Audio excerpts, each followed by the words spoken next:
That's a difficult question. I actually have written a play in which Mata Sadakaur figures very prominently, only because I find her to be absolutely fascinating as a human being. It's just to create a little bit of context. We're talking now about the late 1700s and the early 1800s. Sikhism was founded in the 15th century by Guru Nanak. And very early on, Guru Nanak unequivocally declared that all human beings were equal. Very specifically, he condemned caste discrimination. Very specifically, he condemned gender discrimination. So in Guru Nanak's worldview, and the view of all the Sikh gurus who followed him, men and women were absolutely equal. And, many practical things were done in the time of the Sikh gurus to implement that. Well, guess what? This new notion that men and women were equal at the time of Ranjit Singh's court was a couple of 100 years old. The patriarchy was thousands of years old. And it's very difficult to shrug off this kind of baggage that you've carried for so long. So yes, Sikhism unequivocally believed that men and women were equal, but did that really translate to a sharing of power where it mattered? It's a rhetorical question. Clearly, it did not. Given that, I find it absolutely fascinating that a woman could have had this outsized influence in shaping the fortunes of the Punjab. And I'll tell you that the story of Sadakaur is not prominently mentioned in history books. You have to tease that story out with research. A few modern historians do mention her. Latif, for instance, does, as does Hariram Gupta, as does Khushwant Singh. But you really have these tantalizing pieces of information that give you a sense of who this woman might have been. There's one particular story that I want to tell, which really relates very significantly to the rise of Ranjit Singh.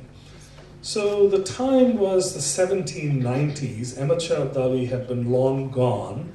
His son Taimur had none of the genius of his father, and he really didn't expand. His focus was mostly on maintaining the Afghan empire.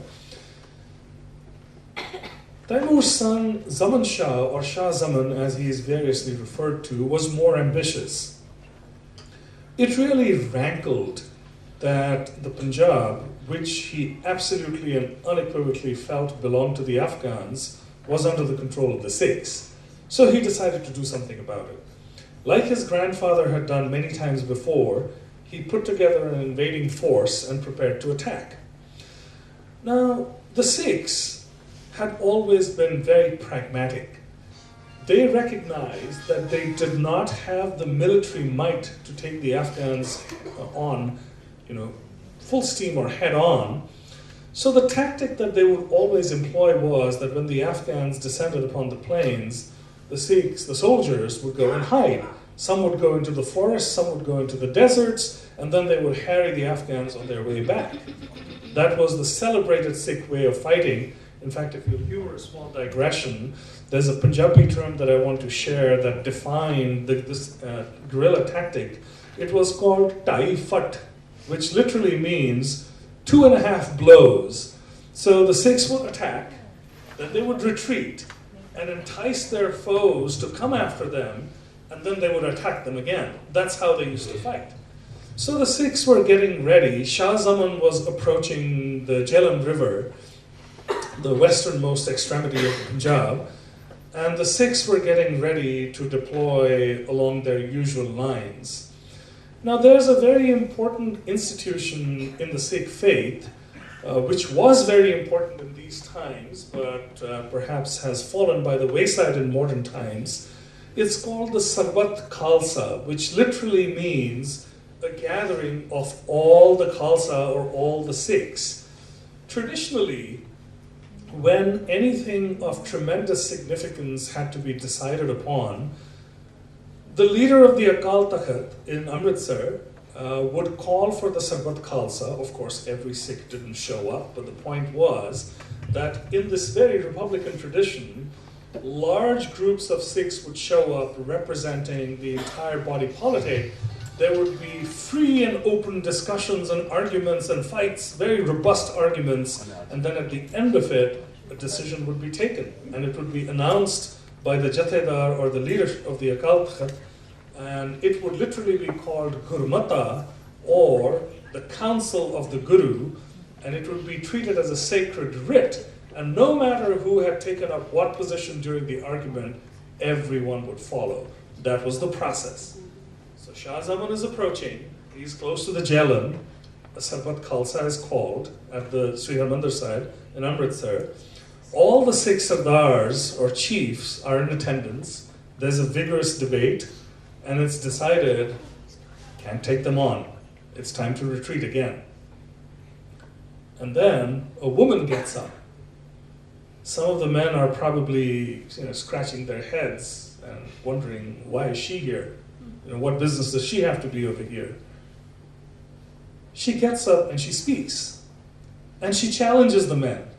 She asks them, for generations the Afghans have been invading, taking everything that we own, devastating our homes, dishonoring our women. How long are we going to let it happen? You're talking about retreating one more time. Why don't you get together and fight?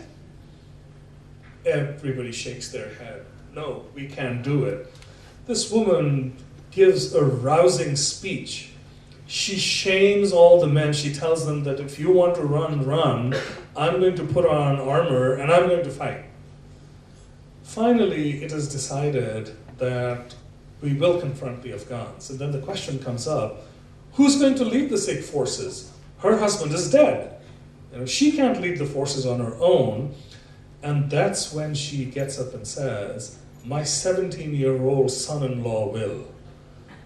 That was the one moment which propelled Ranjit Singh into prominence, because he took command of the combined forces of all the Sikh missiles.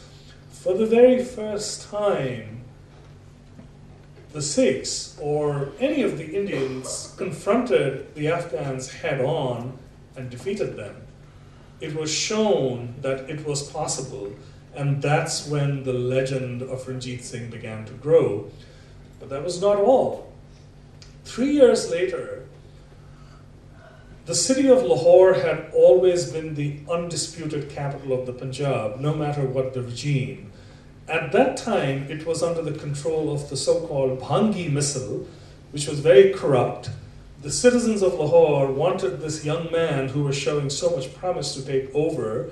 So Ranjit Singh, with Sada Kaur's help, launched a campaign to take Lahore. Sada Kaur rode with him and fought with him.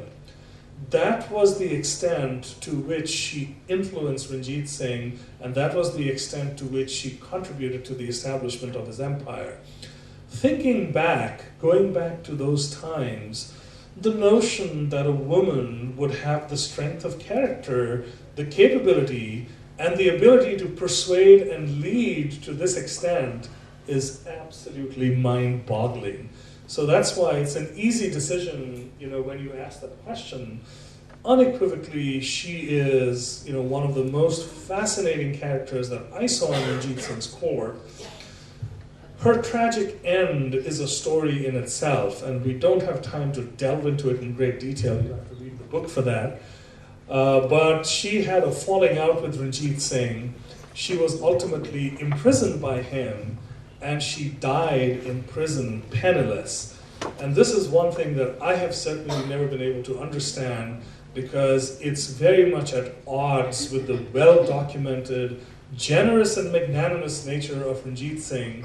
So the notion that he would have treated somebody who he owed so much to, who was a mother to him, is absolutely mind-boggling. But the book does provide some answers in terms of how the falling out happened.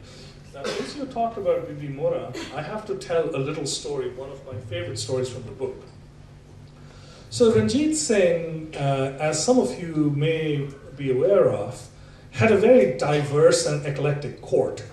Of course, he was a Sikh Maharaja, but this was not a Sikh kingdom in the sense that power was concentrated in the hands of his Sikhs. So a couple of his generals, most notably Hari Singh Nalwa and Akali Fulla Singh, were Sikhs, but he had brilliant Hindu generals serving under him, like Diwan Mokam Chand, for instance, and then the Dogra brothers after them. All of his administrators, his finance minister, were all Hindus. His chief diplomat was Fakir Azizuddin, a Muslim. So Fakir Azizuddin and his brothers, who served Ranjit Singh, left behind a rich trove of documents that some of their descendants had mined and published. So there was this one particular account that I found by a descendant of Fakir Azizuddin, which provides a lot of color to the whole story of Mora. So I will give you a very sort of brief version of that. So Mora came from a celebrated courtesan family in Lahore. Now, it's important to understand that courtesans of those days were very different from prostitutes of modern times. You know, with our modern morality, we sort of tend to lump them all together, but courtesans were often highly refined, you know, trained in the arts and in poetry and so on. That was the kind of background that Mora came from. She was a teenager when she caught Ranjit Singh's eye. And Ranjit Singh decided that he had to have her in his harem. One would think that if a courtesan attracted the attention of a powerful king, her family would be very thrilled, right? Because all kinds of benefits would accrue. Not true. Mora's family said, "What? He's a Sikh? He wants to marry our daughter? No, it's not happening." They tried to put up all kinds of barriers. Finally, they came up with something that they thought was really going to work. They told Ranjit Singh that they had a tradition that if somebody wanted to marry one of their daughters, they would have to go barefoot to their house and they would have to light a fire in their kitchen, thinking that this young man, he's a powerful king, he's so proud, no way is he ever going to demean himself by coming to our house barefoot and lighting a fire in our kitchen. Well, guess what? According to the Azizuddin family chronicles, that's exactly what he did. That's what he had to do to get the woman that he wanted to marry, and he did it.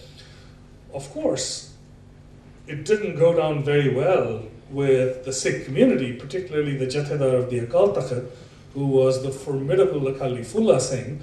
And here I have to digress to tell you a story. So there's a chapter about Akali Fulla Singh in the book as well. Very colorful character. Nominally, he was one of Ranjit Singh's generals, but he recognized no authority other than the divine.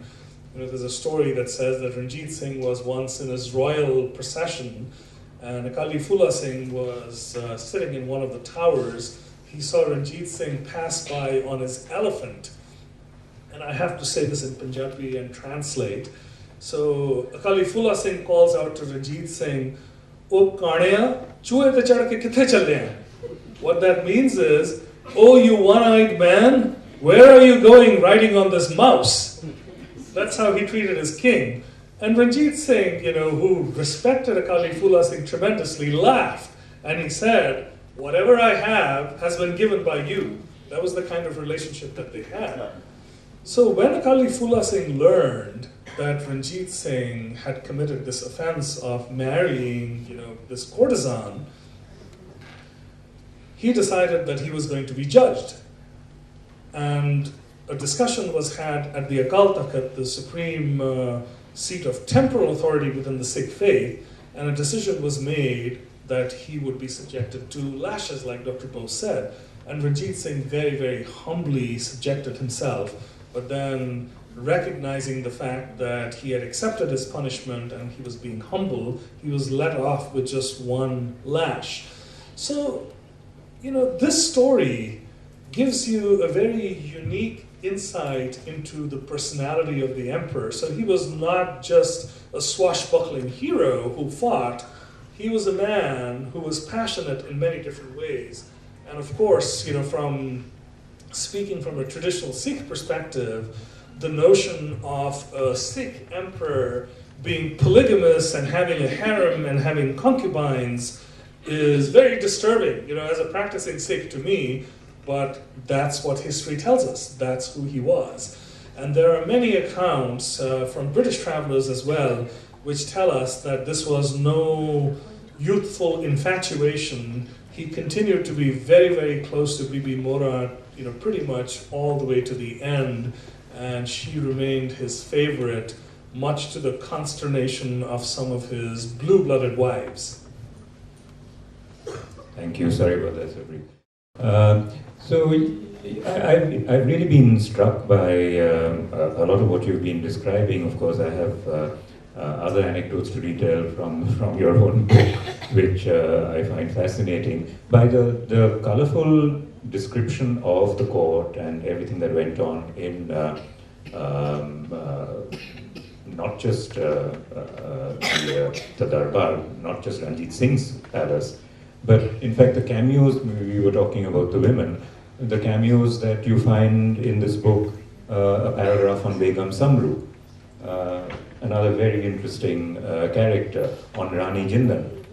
So there are many such people who fleet in and out of these pages. I have to tell you my favorite story, and I would presume that this story, well, let me tell you the story, let me read it out from the book, and then you tell me whether you think this is concocted or true, right? This was about the camel merchant himself. Harlan, was that his name?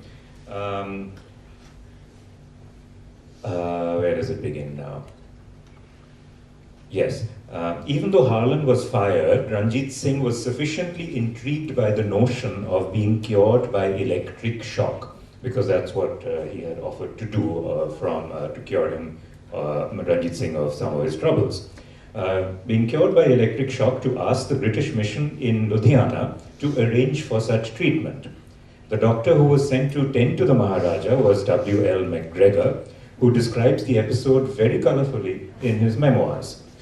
McGregor was tasked with building a galvanic battery with components supplied by the company's depot at Agra. After the usual formalities that followed the arrival of a British delegation in Lahore, no foreigners permitted, etc., etc., a day was selected for the Maharaja's treatment. Just as McGregor was getting ready, some of the senior courtiers lost their nerve and tried to stop him, fearful that the electric shock might kill the Maharaja. But the doughty monarch was not to be deterred. In McGregor's words, he, I quote, begged of them to be quiet and said he would take the bijli. We purposely put a small charge in the Leiden file, and the Maharaja received it without evincing any particular emotion, unquote. Emboldened by the absence of any visible negative effects of the bijli, the courtiers now clamored to experience it as well. The Prime Minister, Raja Dhyan Singh Dogra, Jamadar Khoal Singh, and other important courtiers all joined hands to form a human chain. This is a bit of a surprise. McGregor charged his apparatus fully and gave them a much greater shock, causing all of them to jump. Not understanding that they had received a much bigger charge, the courtiers took the opportunity to flatter the Maharaja, as he seemed to have weathered the galvanic treatment much more stoically than they. So I'm wondering whether we should actually take this to be fact, or whether we can attribute it to what we've always heard of, is the fantastic sense of humor of the Sikhs. What do you think? So I actually tend to believe the story because a couple of reasons. So the title story, The Camel Merchant of Philadelphia, just to provide a little bit of context, is about an American Quaker who ended up in Ranjit Singh's service. His name was Josiah Harlan, and his story is very, very fascinating. But this particular story is about his fall from grace. So in his advanced years, Ranjit Singh had a stroke, and that's what he was being treated for. And the Bijli was this newfangled treatment where current medical knowledge at that time said that if you applied a small electrical charge, that might help you recover quicker from a stroke. So Harlan, the camel merchant, was known to be a very resourceful man, and he was first tasked with building this. Harlan was also a very greedy man, so he figured that, oh, the emperor's on his deathbed, I can probably get a fair amount of money for building this, and he asked for a large sum of money. Ranjit Singh was so enraged. This was a man who had come to him penniless, with nothing. Ranjit Singh gave him a very lucrative governorship. Harlan was tremendously corrupt. He made money hand over fist. And Ranjit Singh felt, in my hour of need, he has the temerity to extort me. So he promptly he fired him from his job as governor and banished him from his kingdom. So that shows up in multiple sources, that the reason for Harlan's banishment was the fact that he had tried to extort the emperor. And MacGregor is a serious writer. You know, his book is very detailed, very nuanced. So I have no trouble believing, and I have to tell you that I fell off my chair laughing as well when I first read the story in MacGregor's book about, you know, think about the gravitas in the court. You know, these are the important people who run everything, and they're all standing in a line holding hands, and they jump up in the air when an electric shock is applied. It was just, you know, I had to include the story in the book. I have to say that I find that Sarbpreet tells colorful stories, but he doesn't over-sensationalize. I think Will Dalrymple falls for many of the concocted accounts that we get from the past. But there is a much more careful evaluation of the sources in Sarbpreet's book. Before we close, I think we really ought to talk a little bit about the tragedy of the fall of the Sikh Empire so soon after the death of Ranjit Singh. And I might add that, we talked about the powerful and influential women, but there were queens of Ranjit Singh who also committed sati on his funeral pyre. Those were the times when this sort of thing happened. But what happened in Bengal in 1757 at Polashi, or 1765 with the grant of the Diwan to the East India Company, happened in Punjab, between 1839 and 1849.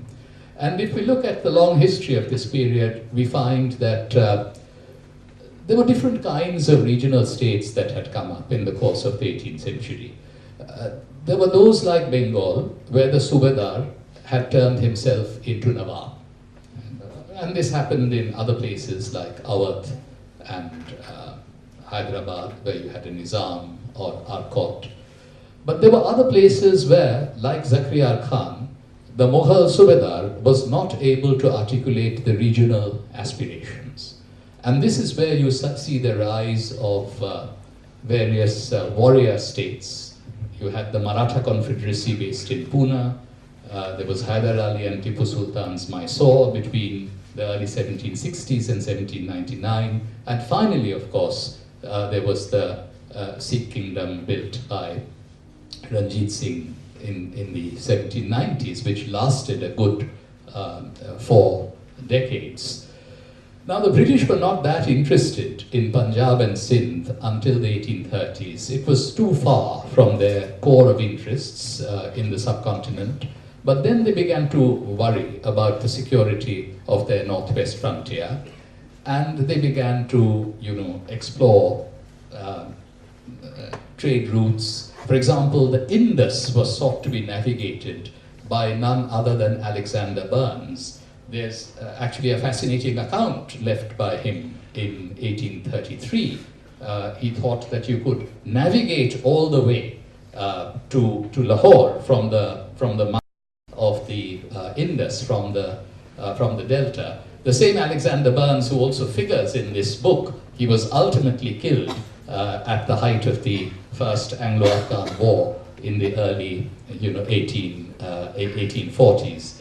So, perhaps you could, give us an essence of the tragedy that beset the great Sikh empire of Ranjit Singh towards the end of his life, and then it's unraveling, so fast in the course of the decade of the 1840s. And there were, of course, Sikh magnates in eastern Punjab who, sided with the English East India Company as they moved against the Sikh state. And one point before I let Sarbpreet, answer, it's very important to recognize that these were not necessarily Muslim states or Hindu states or Sikh states in that period. As was just mentioned by Sarbpreet, Ranjit Singh's kingdom had high-ranking Hindus and Muslims in the administration. If you think about Mahadaji Scindia's Maratha army of the 1770s and 1780s, there were more Muslims in Scindia's army than there were Hindus. Even if you think about the Nawab of Bengal, who fell to the machinations of the early East India Company, it was a state which had very, high-ranking non-Muslims in the administration. So we need to understand that there was conflict which sometimes took religious lines, but that was often a consequence of the need to demonstrate political power. At another level, there was a good bit of not just social intermingling, but that there was actual sharing of political power, whatever religion it might be that the sovereign happened to subscribe to. The Punjab story is so especially tragic because it is the last of the great regional states of the 18th century, some of which lasted into the 19th century, to fall to the British. Sindh was taken by 1842. Charles Napier sent back that famous message, Bekafi, I have sinned. But perhaps, just in your view, the essence of the tragedy that overwhelmed the Sikh Empire. Sure, I'll be very happy. I just want to also to just add to what Sugata had said. On the other hand, you have, and I'm pretty sure you would be saying this too, the book is full of betrayals. And people have been so selfish in their own self-interest for the reasons for these betrayals. There was a battle that happened, which there could have been won had it not been for the two flanks which betrayed. So maybe you can just talk about it. Indeed. So there's a lot to be unpacked. I'll try to give you the short version. This is definitely the level of tragedy is breathtaking. And I'm not. This is not hyperbole. It truly is. So Ranjit Singh passed away in 1839. He left an extremely powerful and wealthy empire, and on the face of it, there was no reason why it wouldn't have perpetuated itself. The line of succession was very clear. He had, his oldest son was Khadak Singh, who became the Maharaja after him. Khadak Singh's son, Naunihal Singh, was a tremendously capable young man who in every way, was Ranjit Singh's true grandson, in the sense that he had very similar attributes. He had the leadership capabilities, he had the vision. Ranjit Singh had other sons as well. His second son was Sher Singh, who was an extremely valiant soldier and had been very, very successful, and was a great favorite of the emperor's as well. So there was really no reason why, nobody could have predicted that the empire would be gone over the next decade or so. The tragedy that befell the empire had many, many different components. Khadak Singh, who became Maharaja after Ranjit Singh, definitely did not have the same kind of capabilities that his father had had in terms of personal charisma, in terms of leadership capability. And very soon, Khadak Singh became sidelined to some extent by his own son, Naunihal Singh, and by Raja Dhyan Singh Dogra. Now, you actually talked about the Dogras early, and I spent so much time on the Afghans that I didn't talk about the Dogras at all. So a small digression, because this is important. So the Dogras were three brothers who came from very humble backgrounds. They were from Jammu, and they were just ordinary soldiers in Ranjit Singh's army.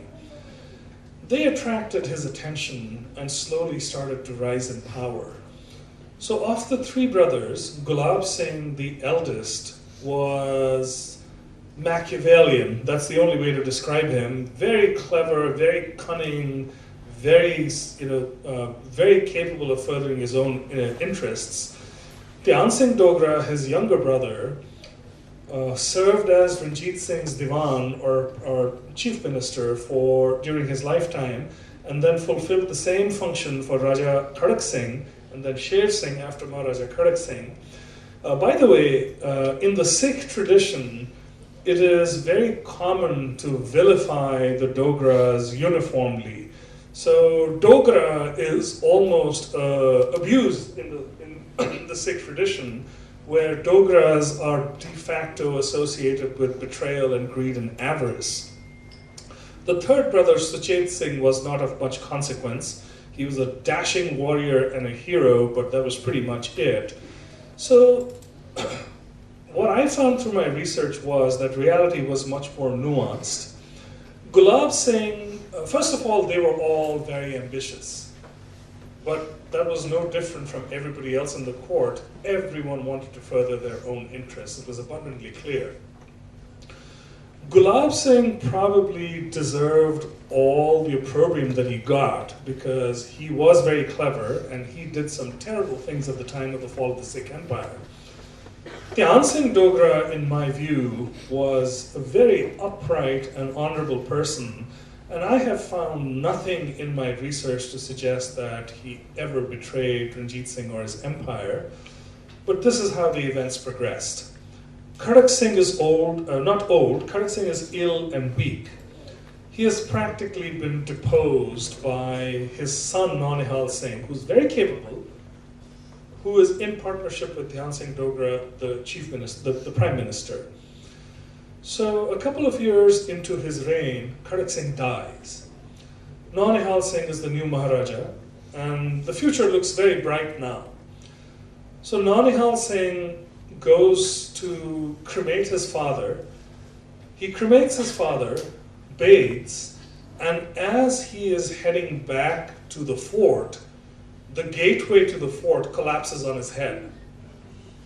A completely random occurrence. Some historians have suggested that maybe it was the machinations of the Dogras and they engineered the fall of the gate. I don't believe that to be true because Uday Singh Dogra, the son of Gulab Singh Dogra, who was the closest friend of Naunihal Singh, was also killed in that collapse. So now, literally in a matter of a couple of days, the king is dead, his most capable son is dead. What are the odds of something like that happening? Civil war breaks out. Half the court aligns with Sher Singh, who is next in the line of succession. The other half aligns with Chand Kaur, who is the wife of the dead king, who has spread the story that Naunihal Singh's widow, her son's widow, is pregnant. Maybe she's going to have a son. Perhaps he should be the next king, so I should be the regent. Rather than Sher Singh being the next emperor, I will be the Maharani of the Sikhs. Civil war breaks out. There's a huge fight between the two factions. Dhyan Singh Dogra allies himself with Sher Singh. Gulab Singh Dogra allies himself with Chand Kaur. and a pitched battle is fought in which Chand Kaur is defeated. So Chand Kaur is made to leave the fort, and then she dies in mysterious circumstances. Her head is bashed in by two servant women. Nobody knows what happened, and immediately after the servant women are caught, they are put to death as well. So they can't talk.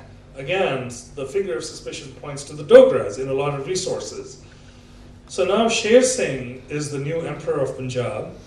Gulab Singh Dogra, by the way, is allowed to leave Lahore fort honorably and go back to Jammu. And as he leaves, he misappropriates a large percentage of the treasury and the crown jewels and takes them with him. And several years later, after the fall of the Sikh Empire to the British, he uses the same money that he looted from the treasury to buy Kashmir from the British and establish his own kingdom. So that's one set of treacherous circumstances and occurrences. Sher Singh starts to rule. Sher Singh is not as capable as his father, but he is a soldier. He's very well respected. By then, the Republican sentiments of the Sikhs are starting to assert themselves again. What's this nonsense about a king? We're never supposed to have a king. The Guru made each of us sovereign. We have as much of a right to rule as anybody else. Sentiments like those start coming out. In the army, there's a huge revolt. A lot of Firangis have become very powerful in the army. The chief commander is Jean-Baptiste Ventura, who is a Frenchman. There is Colonel Court, there's Paulo Avitabile, there's Jean-Francois Allard.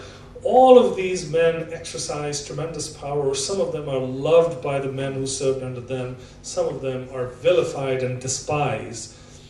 A mutiny breaks out. 2 Firangi officers are killed, and the control of the army passes into the so-called, they have these little panchayats, so they have punches in the army. They start exercising control, and they start negotiating with Sher Singh for more money. They want the Firangi officers to be fired and removed from the Punjab. All of this starts to happen. Sher Singh has cousins who are from the Sandavalia family. So the Sandavalia family and Ranjit Singh's family have a common ancestor, a man called Budh Singh. So the Sandavalias are Sikh nobility. They are very brave, they are highly respected, and in their hearts, they nurture tremendous ambition. They are among the people who think that if Ranjit Singh could be the king, we have the same blood, perhaps we have the opportunity to be kings as well. So Sher Singh is outside Lahore. He is watching wrestling bouts, and a new group of recruits is brought in, and Sher Singh goes out to inspect them. His cousin Ajit Singh Sandavalia shows up with a beautiful gun that has been ordered from Calcutta. It's a British gun.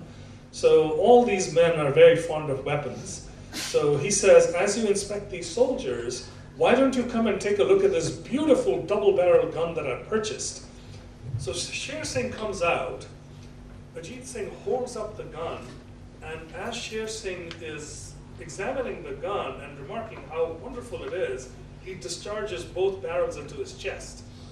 That's the end of Maharaja Sher Singh. His son Pratap Singh is 10 years old. Ajit Singh's uncle chases after him in the garden and hacks him to bits. At that moment, the entire line of Ranjit Singh is almost destroyed, but there is some hope, because Dhyan Singh Dogra is still alive. The next thing that the Sandavalias do is they assassinate Dhyan Singh Dogra. So now he's gone as well.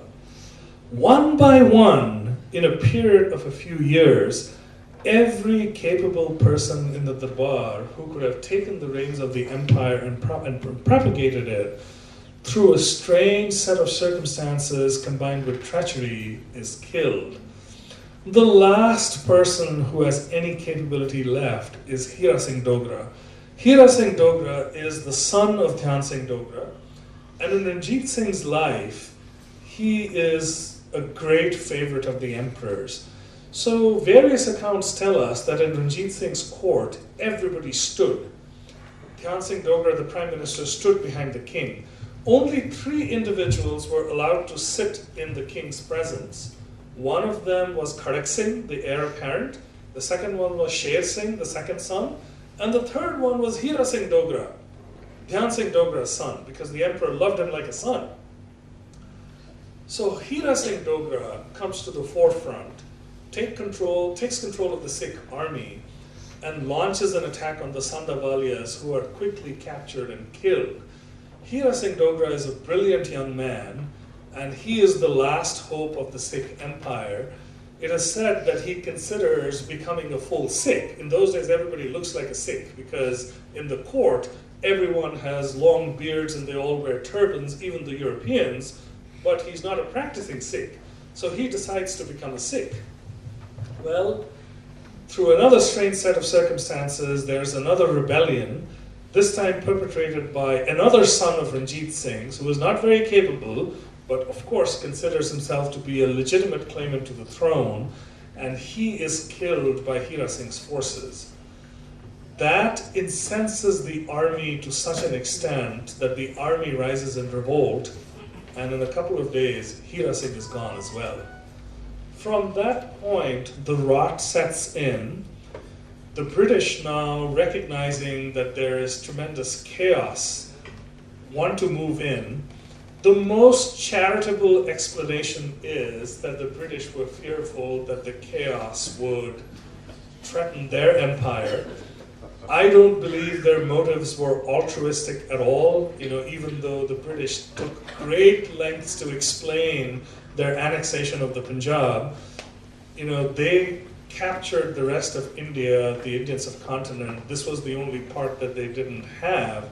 Different governor generals had different approaches, but at that time, the leadership of the British Raj, or it wasn't the British Raj then, it was the East India Company, decided that it was time to annex the Punjab.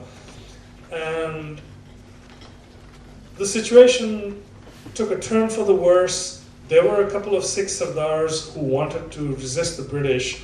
We don't have time to get into the details of the Anglo-Sikh wars. Multiple battles were fought, but finally the British prevailed by bribing 2 of the most important Sikh generals, Tej Singh and Lal Singh, promising them jagirs, guaranteeing their lands, and these generals ended up betraying the Sikh army, and that was the result of the formal demise of the Sikh empire. Ranjit Singh's youngest son, Dalip Singh, was an infant at that time. He was exiled, and his story doesn't feature very prominently in the Camel Merchant of Philadelphia, but he was sent to England where he had his own struggles, and of course Dalip Singh is a subject that has been very well examined in history and in fiction, so I chose not to focus on him. In the context of the Sikh Empire, his story is very much a footnote. So it's just really breathtaking that in a short period of time, an empire that had so much power and garnered so much respect from all of their territorial neighbors just went up in a puff of smoke.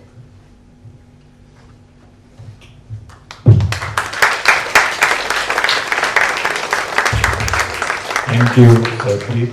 Thank you, Sugata, for such a wonderful, enlightening and entertaining evening. Thank you, Mr. Singh. What a fantastic evening this was. Illuminating, enlightening, captivating. We are all enthralled, and I really run short of superlatives to describe our experience. We're really grateful to you. Thank you, Dr. Bose and Ananda, for your contribution, which has been very significant and added to the interest.